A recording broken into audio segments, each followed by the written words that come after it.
나의 힘이신 여호와여, 내가 주를 사랑하나이다.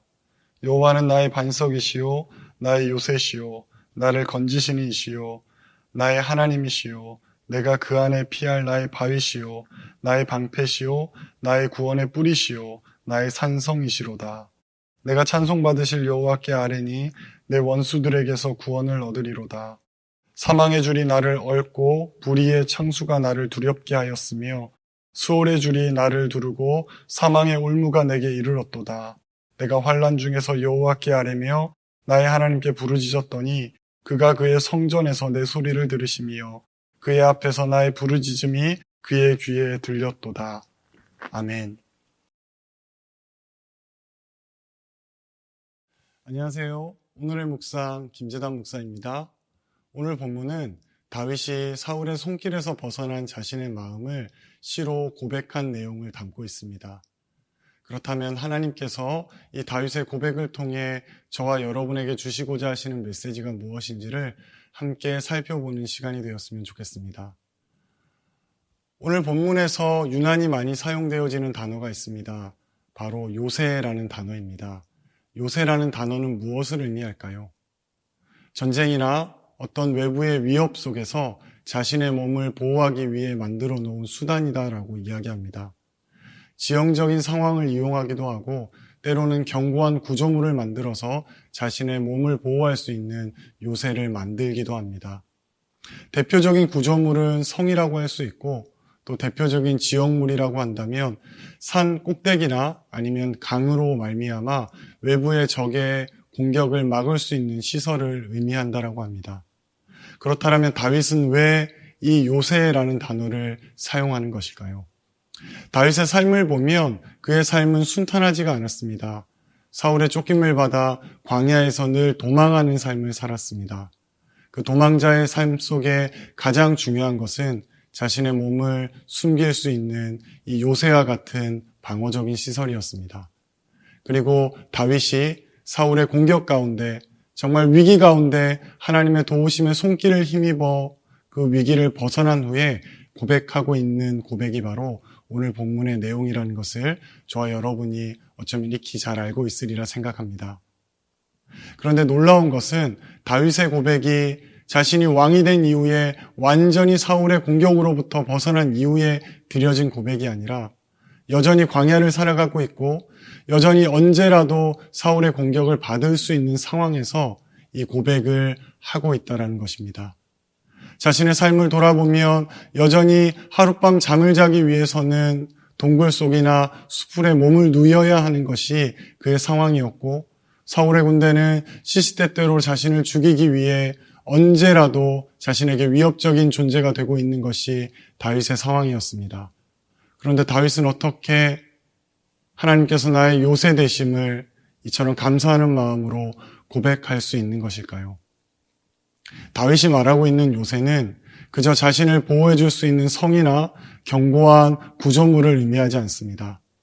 바로 하나님의 함께하심을 의미합니다. 숱한 위기 가운데 다윗이 하나님의 함께하심을 경험합니다. 하나님이 함께하시면 도저히 해결할 수 없는 어려움이 해결되어짐을 경험합니다. 상식적인 수준에서는 사울의 칼에 죽어 마땅한 상황임에도 불구하고 하나님이 함께하시자 자신의 삶이 사울의 손길로부터 벗어남을 경험하게 됩니다. 그런 경험 속에서 다윗이 발견한 사실이 바로 하나님이 함께하심이 자신에게 있어 가장 중요한 요새가 된다라는 고백입니다. 사랑하는 성도 여러분, 여러분의 마음은 어떻습니까? 여러분도 고난이 찾아오면 여러분의 삶 속에 요새와 같은 것을 하나님께 구하지 않습니까? 경제적인 문제를 해결해 줄 수 있는 요새, 가정의 문제를 해결해 줄 수 있는 요새, 외부의 여러 어려움들로부터 내 삶을 지킬 수 있는 요새를 구하는 것이 여러분의 모습이지 않습니까? 그런데 놀라운 것은 다윗은 여전히 위기와 어려움 가운데 살고 있음에도 하나님께 감사의 고백을 드렸다는 것입니다. 우리의 삶도 마찬가지여야 합니다. 우리가 구하는 요새는 그저 내 삶에 일어나고 있는 어려움이 한순간 확 사라지는 것을 의미하지 않습니다. 여전히 내 삶의 주변에는 어려움이 있고 힘겨움이 있고 또 이 힘겨움을 건너고 나면 새로운 힘겨움이 우리의 삶 속에 찾아올지도 모릅니다.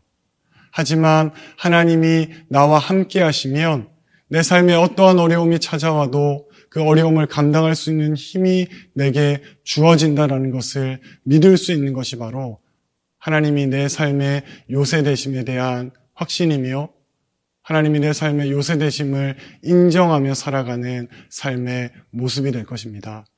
사랑하는 성도 여러분, 하나님의 함께 하심을 보셔야 합니다.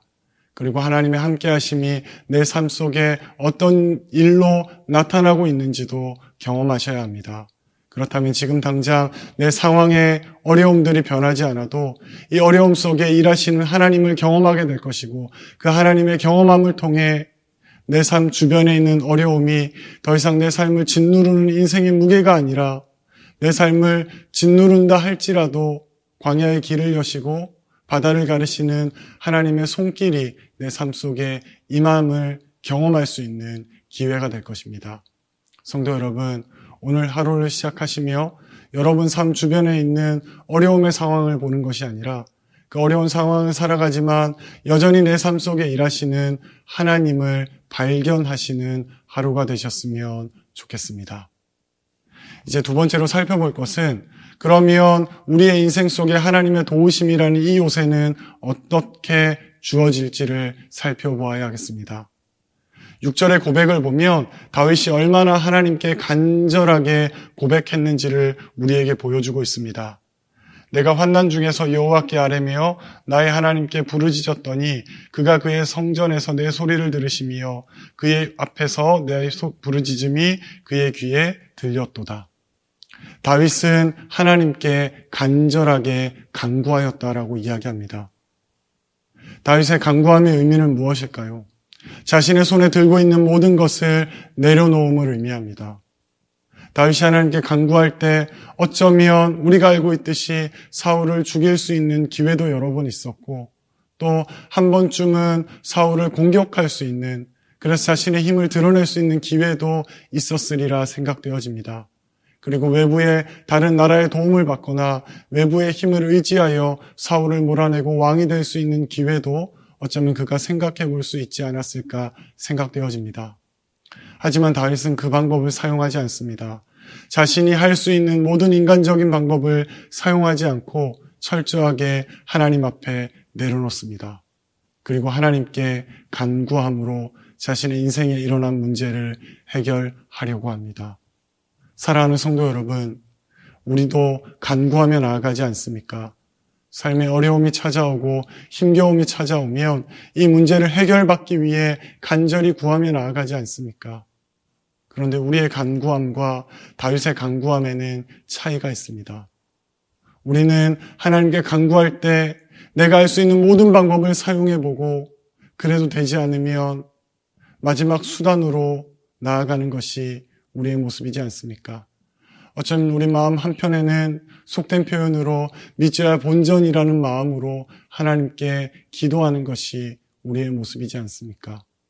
그런데 다윗에게 하나님을 향한 간절한 간구함과 기도함은 첫 번째입니다. 다른 모든 방법을 사용하고 마지막에 사용하는 것이 아니라 다른 모든 방법을 내려놓고 오직 하나님께 간구하는 방법으로 자신의 문제를 해결하려 했던 것입니다.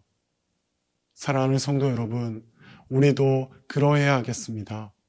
우리의 인생 속에 찾아오는 어려움, 내가 감당해야 될 삶의 무게를 하나님께 간구하며 나아갈 때 하나님의 일하심이 가장 최선의 것임을, 내가 하나님께 기도하는 것이 이 문제를 해결할 수 있는 가장 완전한 방법임을 인정하고 내 손에 쥐고 있던 그 모든 것들을 내려놓고 하나님께 기도함으로 나아가셨으면 좋겠습니다. 기도는 항복의 의미입니다. 하나님, 내가 더 이상 내 힘으로 할 수 있는 것이 없습니다를 인정하며 나아가는 것이 기도여야 합니다. 오늘 하루 하나님께 그렇게 기도하는 우리가 되었으면 좋겠습니다. 내 손에 들고 있는 물질, 힘, 그리고 내가 나의 힘이라 여겼던 모든 것들을 내려놓으시고 오직 하나님께 간절히 기도함을 통해 하나님이 내 삶 속에 임하시고 하나님이 내 삶 속에 요새가 되어주셔서 내 삶이 나를 짓누르는 삶의 무게와 나를 힘겹게 하는 이들로부터 보호함을 받을 수 있기를 구하는 그러한 하루가 되었으면 좋겠습니다. 함께 기도하겠습니다. 사랑의 하나님 아버지, 우리의 연약함을 고백합니다. 우리가 너무나 연약하여 아무것도 할 수 없음에도 불구하고 내가 들고 있는 것, 내가 할 수 있는 것을 계산하는 우리의 연약함을 용서하여 주시옵소서. 하나님이 나의 요새다라고 입술로 고백하지만 여전히 인간적인 것들, 세상적인 방법을 구하고 있는 우리를 용서하여 주시고 하나님이 나의 요새이심을 분명하게 인정함을 통해 내 손에 쥐고 있던 내 모든 것을 내려놓고 하나님께 기도하는 인생 되게 하여 주시옵소서. 여전히 고난의 삶을 살아가지만 하나님이 내 인생 속에 함께 하시면 그 누구도 내 인생을 흔들 수 없음을 믿음으로 고백하게 하시고 하나님의 도우심만 있으면 내가 맹수 앞에 놓일지라도 사자굴에 던져진다 할지라도 내가 도움을 받을 수 있음을, 내가 보호함을 받을 수 있음을 믿음으로 인정하는 삶을 살아가게 하여 주시옵소서. 내 두 발이 세상에 있지만 내 마음은 하나님을 향한 인생이 되게 하여 주시옵소서. 예수님의 이름으로 기도드립니다. 아멘.